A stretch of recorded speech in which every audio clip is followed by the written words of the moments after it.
Halo semuanya, pernah kepikiran nggak sih apa sebetulnya inti dari ibadah puasa dalam Islam? Ternyata ya, ini tuh bukan cuma soal nahan lapar dan haus aja loh. Yuk kita bedah sama-sama, kita cari tahu fondasi utamanya langsung dari sumbernya. Oke, jadi gini, langkah pertamanya kita harus paham dulu definisinya.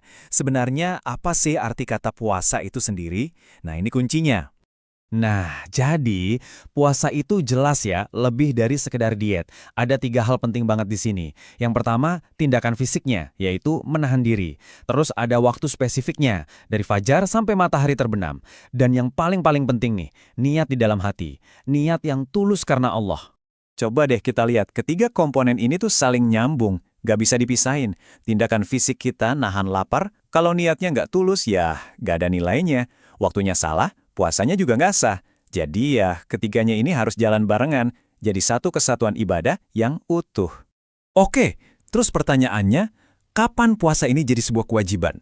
Nah, ternyata ada satu bulan yang super istimewa dalam setahun di mana kita diperintahkan secara khusus untuk berpuasa. Dan bulan itu adalah Ramadan. Yap, selama sebulan penuh, semua umat Islam di seluruh dunia serentak ngejalanin ibadah puasa wajib ini.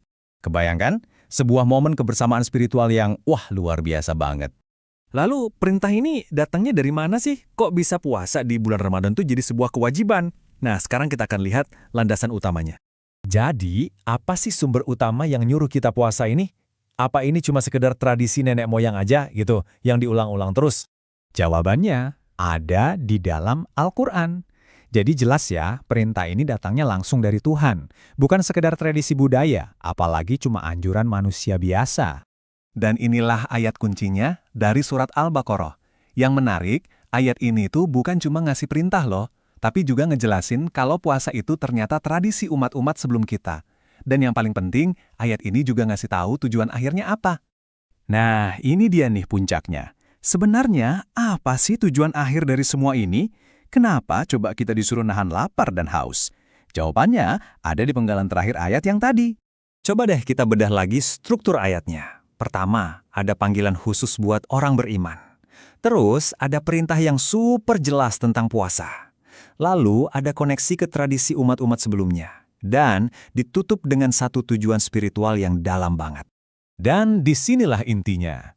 Semua latihan fisik dan mental selama sebulan penuh itu, ujung-ujungnya cuma buat satu hal, satu kata kunci, yaitu takwa. Terus takwa itu apa sih? Gini deh, coba bayangin kita lagi jalan di sebuah jalanan yang penuh sama duri. Pasti kita bakal hati-hati banget kan? Kita angkat celana atau rok kita melangkah pelan-pelan biar gak ketusuk. Nah, kayak gitulah takwa. Sebuah kesadaran penuh akan kehadiran Tuhan yang bikin kita selalu waspada dalam setiap langkah hidup kita. Jadi pertanyaan besarnya sekarang, gimana caranya cuma dengan nahan lapar dan haus itu bisa ngebentuk karakter spiritual kita? Kok bisa tindakan fisik kayak gini ngebawa kita ke kondisi takwa?